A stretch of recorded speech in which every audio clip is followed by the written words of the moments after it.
Hello students, welcome back to JCE Connect. So we'll continue some more numerical problems on a Pelton wheel, and this question I have taken from a university question paper. A Pelton wheel has a mean bucket speed of 35 meter per second with a jet of water flowing at the rate of 1 meter cube per second under a head of 270 meter. The bucket deflects the jet through an angle of 170 degree. Calculate the power delivered to the runner and the hydraulic efficiency of the runner. Assume the coefficient of velocity as 0.98. So in this particular problem, so the turbine is a Pelton wheel. So this is the turbine runner, or you can call it as a rotor or a disc. It has a curved blade on it. These are called as a buckets, like this. Okay, it is coupled with shaft. This is the jet striking the bucket. Then the bucket will take the motion, that is velocity u. Then it starts rotating. This runner starts rotating. This bucket receives the jet force. Then it moves forward. Again the next blade will come and stand before the jet. Again it takes the force, and again it moves forward. Then it will be continuing, and hence the rotation of impeller. And this is coupled with the shaft, and shaft in turn coupled with the generator, hence the production of electricity. And as you know, the water is been feeding from the reservoir, and let us assume here is a dam. From here the water is been feeding to the turbine station, like this. So the head available at this particular here, after that is a net head available, h. This is the h. So in this problem the head available is been given, that is 270 meter is head available, and the bucket speed, that is this bucket is moving at a speed of 35 meter per second, and also the discharge, that the rate of flow through this nozzle is 1 meter cube per second. That is also given, 1 meter cube per second. Then after striking the jet to the blade, the water is deflecting at an angle of 170 degree. Calculate the power delivered to the runner. Okay, so here first write the given that the speed of the bucket is given, that is u equal to u1 equal to u2, that is 35 meter per second. Then the head of water available is 270 meter, that is the net head. Then angle of vane at exit, that is 180 minus 170, means this is the bucket. So the jet is striking at the center of the bucket, that is at a splitter. Then this straight line represents the inlet velocity triangle, then that is u1. This you know how to mark. This is u1 and this is vr1. Then the absolute velocity will be v1 equal to vw1, that is velocity of the jet. Then after striking, it will deflects by an angle of 170 degree. Then total angle is 180. 180 minus 170 gives you the pi, that is the value of pi. That is the vane angle at the exit, that is 10 degree. Then the coefficient of velocity is given, that is 0.98. Then the velocity of the jet, as you know, that is the actual velocity of the jet, will be coefficient of velocity multiplied by root of 2gh. Here h is given, cv is given. Substitute all the values here, we get the velocity as 71.32 meter per second. Here the drawing of velocity triangle is very important. So as I said, the inlet velocity triangle, unless it is mentioned the angle of striking by the jet, the inlet velocity triangle will be straight line, and on that straight line you have to mark all the components of the fluid velocity, that is the velocity of the vane and the velocity of the jet with respect to the bucket, then the velocity of the jet, which is equal to the whirl velocities. Since the alpha and theta is 0 here, then the velocity of flow will be 0 here. So after drawing the inlet velocity triangle, you have to draw the outlet velocity triangle and mark all the components of fluid. Then the relative velocity VR2, then the jet velocity V2, then the flow velocity, then the whirl velocity, and the vane velocity. All you have to mark. And you remember, based on the value of beta, this outlet velocity triangle will be depends. Okay. So since in this case the beta is assumed to be less than 90 degree, they are acute. This is the outlet velocity triangle. And also one more component, that is a component of VR2 in horizontal direction. That is a VR2. So this will be the component of VR2. This one. To take this will be VR2 cos pi. Then based on this also you can draw the outlet velocity triangle. If this VR2 cos pi, if suppose if you calculate VR2 cos pi is greater than U2, then this is the velocity triangle. Suppose if VR2 cos pi is less than U2, then the beta will become more than 90 degree. Here the beta will be less than 90 degree. So based on this quantity also you can decide the outlet velocity triangle. Okay. So that kind of problem will take next. Okay, so first you write all the given data, calculate the velocities here. Then from the figure, that is from inlet velocity triangle, calculate VR1, that is V1 minus U1. V1 will be, sorry, VR1 will be V1 minus U1, because this V1 and U1 we know. Then calculate VR1. This is VR1. Then also VW1, that is velocity of whirl at inlet, will be equal to V1, that is velocity of the jet. This also you calculate. Then after this, from the outlet velocity triangle, since there is no friction loss, we are assuming the passage of the blade is very smooth, there is no loss at all, hence VR2 equal to VR1, that is 36.32. Then VW2 will be what? VR2 cos pi minus U2. So this one, VW2 will be VR2 cos pi minus U2. VR2 cos, this is VR2 cos pi is a component of VR2 in horizontal direction.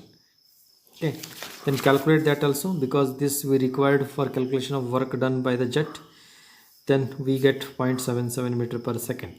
Then work done by the jet per second can be given as force, that is Fx into U. The Fx will be what? Rho a V1 into bracket VW1 plus VW2. Why plus? Because beta is acute angle here. VW1 plus VW2 into U. Then here area, that is the area of the jet, is not given, but A into V, as we know, A into V will be what? Discharge. Then just to write rho into Q into bracket VW1 plus VW2 into U. Substitute all the values here, we get this much value, that is work done per second. Then the power given to the turbine, that is the runner power, that is power given to the turbine, giving the power to the runner. So this is the power, that is the water power you are giving to the runner through the blades, and how much power the runner is generating. We are calculating that power given to the runner by using this formula we are calculating. Then the power, that is runner power, will be 2523.348 kilowatt. This is the power given to turbine, that is runner power. Okay. So as you know, we have discussed in hydraulic, then the efficiencies of the turbine, different efficiency of turbine, the water, from the water power to the runner power, from the runner power to the shaft to the generator. So this is the various steps how the power is being transferring, the water to the blade to the runner to the shaft to the generator. While transferring these powers, some of the losses will take place. Okay.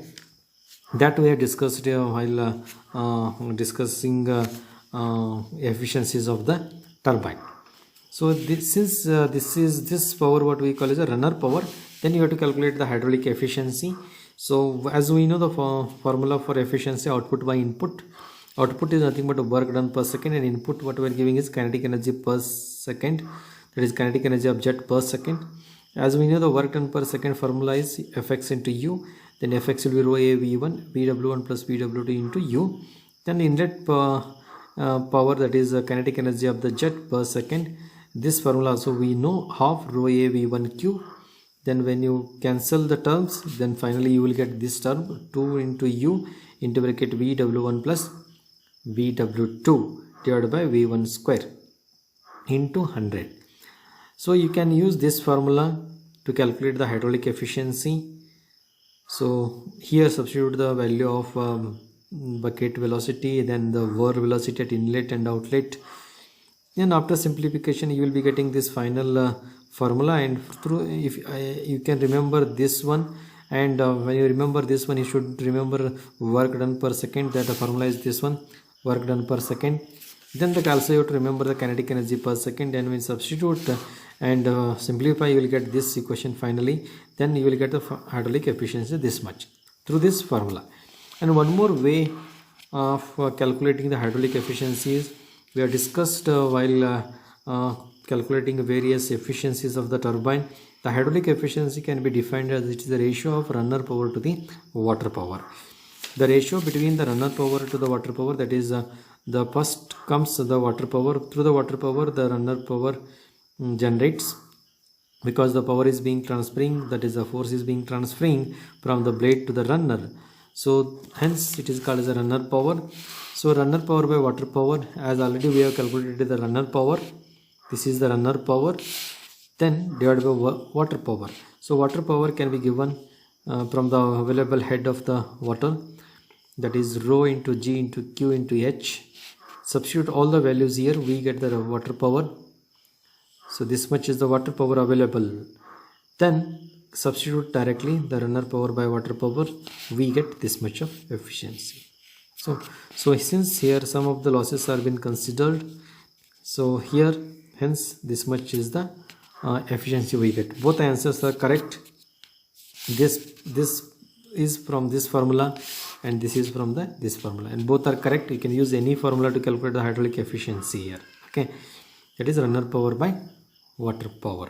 Okay, I hope you understood this one. Okay, we'll take one more problem of different type. So next problem will be, so let us take this problem. A single jet of a Pelton wheel. The single jet of a Pelton wheel runs at 300 RPM. Runs at 300 RPM under a head of 510 meter. The jet diameter is 200 millimeter. Its deflection inside the bucket is 165 degree.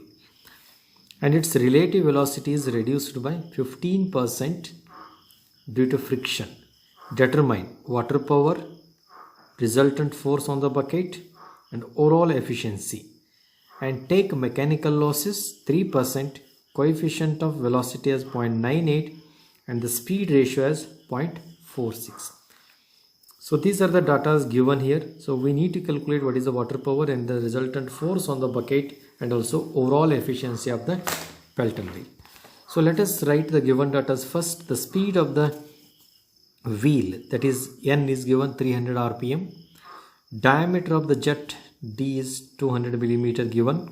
Angle of deflection of jet 165 degree, and the net head available at the inlet of the turbine is 510 meters. So this is the dam. From the dam the water is being feeding through the penstock to the turbine station, and this is the net head available at the inlet of the turbine. And also the speed of this impeller is given, N, the speed of the wheel. Then the angle of deflection is also given. Then also the mechanical losses. Mechanical losses means, so while transferring the power, the water to the blade, blade to the runner, runner to the shaft. So while transferring the energy, some of the losses takes place because of the bearing friction of the shaft or wear and tear. Some losses will take place. That losses is how much given? 3%. 3% of the mechanical losses, and the coefficient of velocity at the nozzle will be 0.98. Speed ratio is 0.46 KU. Okay, then you have to calculate what is the water power. So first you have to calculate the water power. To calculate water power, first we need to calculate what is the velocity of the jet, actual velocity. V1 is VCV into root of 2GH. Then we get as a 98 meter per second. Then discharge through the Pelton wheel can be easily calculated, that is Q equal to A into V, that is area of jet into velocity, actual area into velocity of jet. Then we get the discharge passing is 3.078 meter cube per second.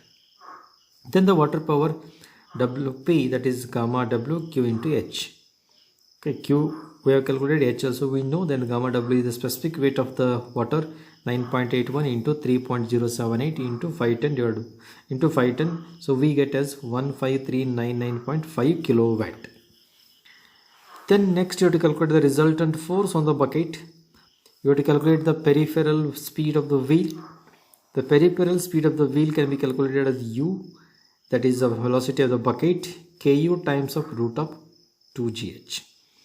So where Ku is the speed ratio which has been given in a problem, 0.46 to be taken for maximum efficiency. It has been given in a problem, and calculate the bucket's velocity, that is U as 46 meter per second. And also from the inlet velocity triangle, so you have to draw the velocity triangle for the bucket. This is the cross section of the bucket. Draw the bucket and also draw the inlet velocity triangle. As you know how to draw the inlet velocity triangle, this is the splitter, and the at inlet velocity triangle will be straight line. And from the inlet velocity triangle you can easily mark the velocity of the bucket and the the relative velocity of the jet with respect to the bucket, as well as the velocity of the jet. All you mark here. And from the inlet velocity triangle, just you note it down, the velocity of whirl, that is VW equal to V1 equal to 98 meter per second. And this outlet velocity triangle, the drawing of outlet velocity triangle is very, very important here. And as I said, it depends upon the value of beta. If you don't know the value of beta, again it depends upon the value of VR2 and U2. These two values to be calculated first, and based on these two values you can draw the velocity triangle. So okay, so this velocity triangle, it depends upon the quantities of VR2 cos phi and U2. First you calculate what is U2 and VR2 cos phi. So VR1 is V1 minus U1. From the inlet velocity triangle we get as a 52 meter per second. And also from the outlet velocity triangle, the blade angle at exit, that is pi. Since the deflection angle is given, as,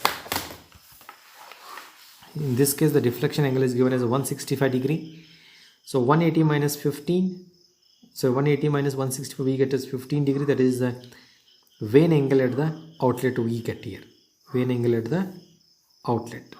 Okay, so we get the blade angle at exit as 15 degree and calculate VR2. And in this problem they are mentioned here, what they mentioned, the relative velocity is reduced by 15% at the outlet due to friction. Hence the VR2 will be 0.85, that is 85% of the VR1. So we get as 44.2 meter per second. As I said, the outlet velocity triangle depends upon the quantity VR2 cos phi. Already we know the value of U2. Calculate VR2 cos phi. VR2 cos phi will be 44.2 cos 15. We get as 42.69. Since VR2 cos phi is less than U2, because we have calculated U2 as, see the value of U2 will be 46, because U1 equal to U2 equal to U, that is 46 meter per second. And you compare that U2 value with VR2 cos phi, that is a blade speed, the velocity triangle at outlet will be as shown in the figure. So when you draw these by using these two quantities, VR2 cos phi and U2, so you will be getting the beta as more than 90 degree. So let us look at the velocity triangle here. So this is VR2 cos phi. In this case U2 is greater than VR2 cos phi. Hence the magnitude of U2 will be this much. Draw this U2, then VR2 cos phi is this much. So when we draw the U2, and automatically the beta will become more than 90 degree. So beta will become the obtuse angle. Okay, so this is U2. So when we calculate the resultant force, that time we to take the VW1 minus VW2. So this is the outlet velocity triangle. Okay, this is very important for drawing, and this triangle helps you calculate the resultant force. So in resultant force, that is when you take VW1 plus or minus VW2, whether to take a plus or minus, this triangle decides. Since in this case U2 is greater than VR2 cos pi, so beta will be more than 90 degree. If suppose VR2 cos pi is more than U2, then the beta will becomes acute angle. Okay, I hope you understood this one. Then calculate VW2. VW2 will be U2 minus VR2 cos pi. We get 3.306 meter per second. Once we get VW1 and VW2, then it is easy to calculate the resultant force on the bucket. Then the Fx will be rho q into bracket VW1 minus VW2. Then substitute all the values here. That is 1000 into 3.078 into 98 minus 3.31. So why minus I have taken? Beta will be 90 degree. So beta is more than 90 degree here. Then we get this much force. Then next calculate the brake power. The brake power, that is the brake power will be what? Work done per second. That is the power developed by the wheel. That is nothing but brake power or runner power. Power developed by the wheel. Fx into u. So already we have calculated Fx, multiply it by velocity of the bucket. This we get 13406.97 kilowatt. Okay, the work done per second unit is Newton meter per second. Newton meter will be joule per second. Then the joule per second will be what? Watt. So we get in terms of watt. Then next you have to calculate. Next you have to calculate the brake power. So how to calculate the brake power? Power produced at the shaft. That is the brake power. So this is the brake power. Power produced at the shaft. So power produced at the shaft, that is we know the runner power. Multiply by this is 1 minus 0.03. 1 is the means the efficiency 100 minus 0.03. If you do it, you will get 13004.76. Means 3% losses. Means this much is the actual runner power. See, this is the how the energy is being transferring from the water to the blade, blade to the runner to the shaft. So while transferring, some losses will take place. Means this 100% of the power will not be transferring. This one, this is runner power. The same will not transfer to the shaft. So hence 1 minus 0.03 means 3% already given in the problem, 3% losses. Hence we have to take only 97%. Hence 1 minus 0.03. Okay, or 0.97 into this much, we get this much brake power or the shaft power. Then the overall efficiency, how much efficiency the Pelton wheel is developing. Okay, overall efficiency, as we know the formula, brake power by water power, means how much efficiency is available at the shaft, that is brake power by water power. So brake power by water power, we know the brake power and also was water power. So overall efficiency will be what? 84.4% the Pelton wheel is developing. Okay, so these are the steps how to calculate the that is a force on a Pelton wheel, or the power that is brake power, the runner power, or overall efficiency. Okay, so try to understand these all steps and practice similar kind of problem. Let us take a problem. That is a Pelton wheel is receiving a water from a penstock with a gross head of 5-10 meter. Then 1/3 of the gross head is lost in friction in the penstock. Then the rate of flow through the nozzle fitted at the end of the penstock is 2.2 meter cube per second. The angle of deflection of jet is 165 degree. Determine the first one, the power given by the water to the runner. Second, the hydraulic efficiency of the Pelton wheel. Take the coefficient of velocity as 1 and the speed ratio as 0.45. So this is the problem given. Here the first we need to write the given datas. The datas given here are gross head of the Pelton wheel is given, that is 510 meter. Head lost in friction, that is HF is 1/3 of the gross head, that is to be lost in friction, that is 170 meter. Then the net head available at the inlet of the turbine is, that is a gross head minus the loss 340 meter. And the discharge is also given 2.2 meter cube per second. Then the angle of deflection 165 degree, means after hitting the jet into the blade, then it will deflect by an angle of 165 degree. Then the angle pi will be, that is the vane angle at inlet will be pi equal to 180 minus 165, that is 15 degree. Then the coefficient of velocity as 1, that is given. Then the speed ratio is Ku is 0.45. Okay, so these are the given datas. So what is been given here, see in this one, in this figure, the given the gross head of the water.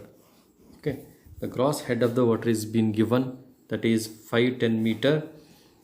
Then before supplying water into the penstock, the head available in reservoir was 510 meter. As the water starts flowing through the penstock, so there will be a loss because of the friction in the pipe. Because of the loss, you will get the friction loss, that is HF. So that is friction loss HF. Then the net head available at the inlet of the turbine, this one, the net head available will be Hg minus Hf. Then how much this Hf to be taken, they are given in the problem. This Hf, that is loss due to friction, will be 1/3 of the gross head. Okay, I hope you understood this one. Then the angle after passing water to the blades, then the angle of deflection will be 165 degree. With this, next, so this is the velocity triangle you have to draw first. This is the cross section of the blade. The blade will be like this, and this is the splitter. This will be the splitter, and the water is coming and hitting this splitter, and the inlet velocity triangle will be straight line, and you have to mark all the components of the velocity, that is a velocity of the vane u1, this is the relative velocity of the jet with respect to the bucket, and the jet velocity is equal to the whirl velocity, and at inlet there will not be any flow velocity, and the bucket will be moving in this direction. So this represents the inlet velocity triangle. Then once the jet strikes, the water will be gliding over the surface of the bucket like this, then it exits. Then the angle of deflection can be represented as 165 degree. It is given in. So total angle is 180. 180 minus 165 gives you pi, that is the angle at outlet of the vane. Vane angle at outlet will be pi, that is 15 degree.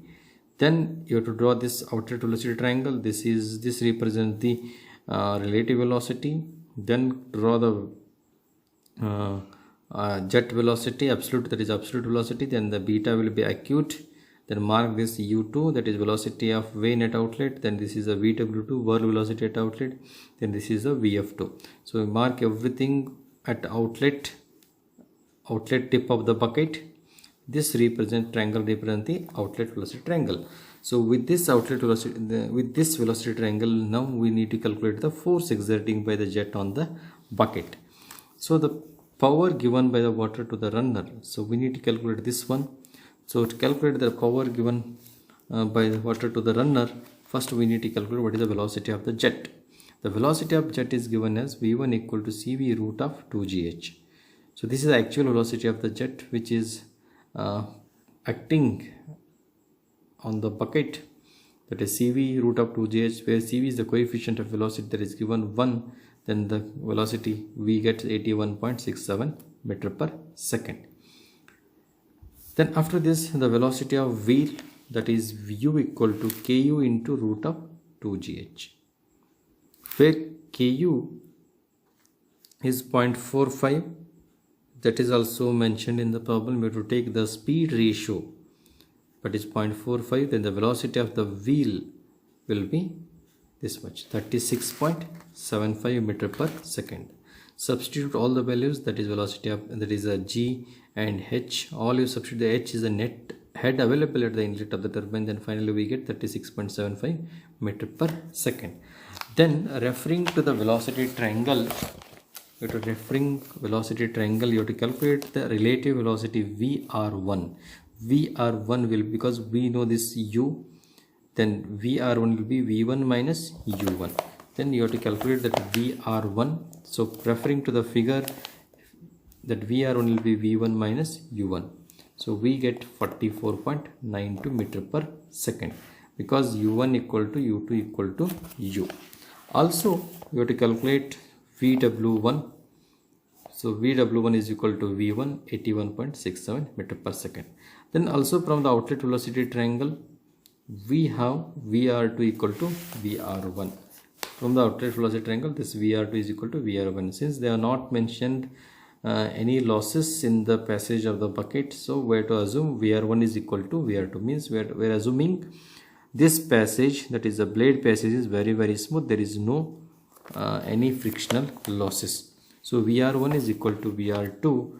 Therefore VR1 is equal to VR2 is equal to 44.92 meter per second. Then finally VW2 to be calculated. Again referring to the velocity triangle at outlet, VW2 will be, that is this one. This is VR2 cos pi. This whole, this is VR2 cos pi. That is the component of VR2. This one, horizontal component of VR2. Then VR2 minus U2 gives you VW2. That is VR2 cos pi. VR2 cos pi minus U2 gives you VW2. This is VW2. That is the velocity of whirl at outlet will be 6.64 meter per second. Then the work done by the jet on the run per second. The work done per second will be what? So rho q. This formula we know, rho q into bracket VW1 plus VW2 into u.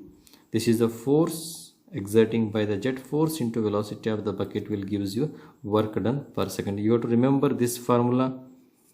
Okay, actually this is q equal to A into V, then this is mass per second, then VW1 plus VW2 into u.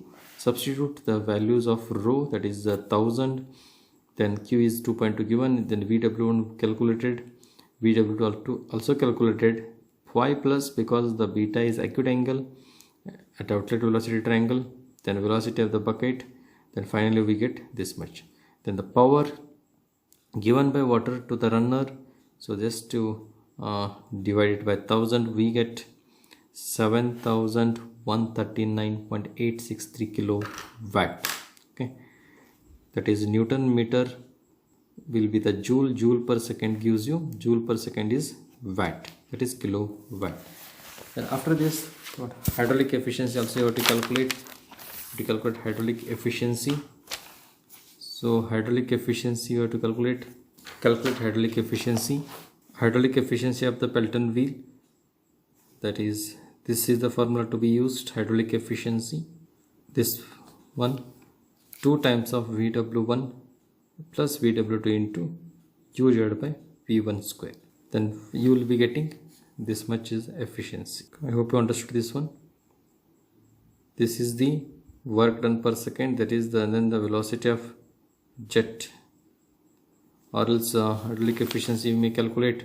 Hydraulic efficiency, that is work done per second divided by kinetic energy per second. Calculate separately work done per second, kinetic energy per second. When you substitute these two values, you will get this equation in derivation.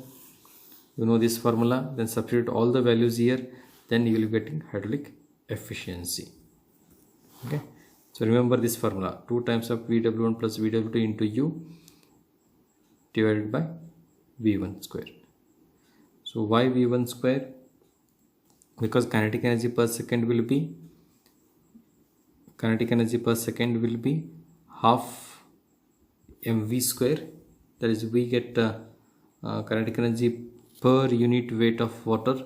Then when you substitute that one, we get v1 square by 2, then the 2 goes in the numerator, then we get this equation, then we get 97.3%. Okay, we'll continue next class, one more problem. Thank you.